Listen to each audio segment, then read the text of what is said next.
Morning. आज मेरे पास 10th class का एक्सरसाइज 9.1 का सेकंड सवाल है। जो सवाल ये है कि the tree break due to the storm and broken part bends to the top of the tree touch the ground making angle 30 degree. यानी एक पेड़ था जिसकी हाइट हम मानते हैं कि हमारे पास कुछ थी और वो यहाँ से बीच में से कहीं से टूट कर नीचे ग्राउंड पर गिरा, और ग्राउंड पर जो उसने गिराया जहाँ पर उसका एंगल बन रहा है वो 30 डिग्री है, और जहाँ पर वो ग्राउंड के पॉइंट पर टच हुआ वहाँ तक की दूरी 8 मीटर है। तो जो पेड़ हमारा टोटल जो हाइट थी, इसको मान लेते हैं हम x, इसको मान लेते हैं y, जो ये टूट गया, तो ये टूट कर जब नीचे गिरा तो ये हमारी बन गई y हाइट। अब हमें टोटल हाइट ऑफ ट्री निकालनी है, जो हमारे लिए क्वेश्चन है कि हाइट ऑफ ट्री हमें कैलकुलेट करनी है। तो पहले हम इस ट्राइंगल में ABC ट्राइंगल के अंदर AC निकालते हैं, और AC में आप देख पाएंगे हाइट एंड डिस्टेंस के रूल के अंदर कि एक बेस है और परपेंडिकुलर है।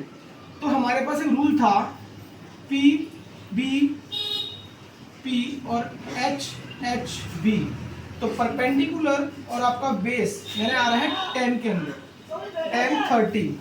तो 10 30 का मतलब है परपेंडिकुलर AC और बेस AB।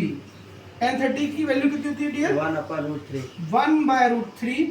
तो AC हमारे पास x है और AB हमारे पास 8 है, तो यहाँ पर ये हो जाएगा 8/√3 x।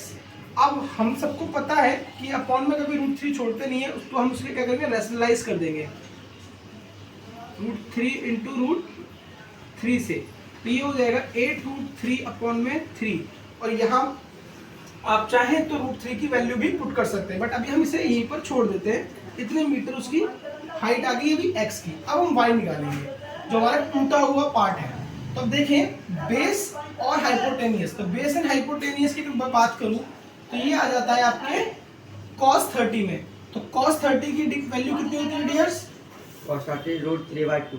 √3/2 यानी cos 30 की वैल्यू है बेस 8 और हाइपोटेनियस हमारा y 8y। तो अब इसको क्रॉस मल्टीप्लाई कर देते हैं, तो y हमारा यहाँ पर आ जाएगा 8 × 2/√3। जैसा मैंने बोला था कि √3 को हम रैशनलाइज कर लेंगे, √3 × √3। तो y की वैल्यू हो गई 16√3/√3 ओनली 3। तो ये हमारे पास x आ गया, ये हमारे पास y आ गया। अगर टोटल हाइट की बात करें तो वो है x + y।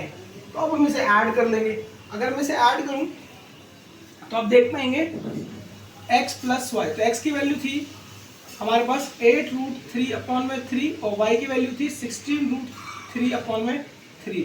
तो एलसीएम आ जाएगा 3 और ऊपर सेम वैल्यू बन जाएगी 8√3 + 16√3। तो आंसर हो जाता है 8 और 16 ऐड कर दिया 24√3/3। इसे काट देंगे हम 8√3 मीटर हमारा आंसर हो जाएगा total height of the tree. अगर आप चाहें तो इसके अंदर √3 की वैल्यू पुट कर सकते हैं 1.73 और इससे मल्टीप्लाई कर सकते हैं। 8 3 = 24, कैरी किया आपने 2, 8 7 = 56, 58 कैरी किया आपने 5, 8 1 = 8 और 5 13, 13.84 मीटर आपका लास्ट आंसर हो जाएगा। तो ये हमारा क्वेश्चन था एक्सरसाइज 9.1 के क्वेश्चन नंबर 2 का फुल आंसर।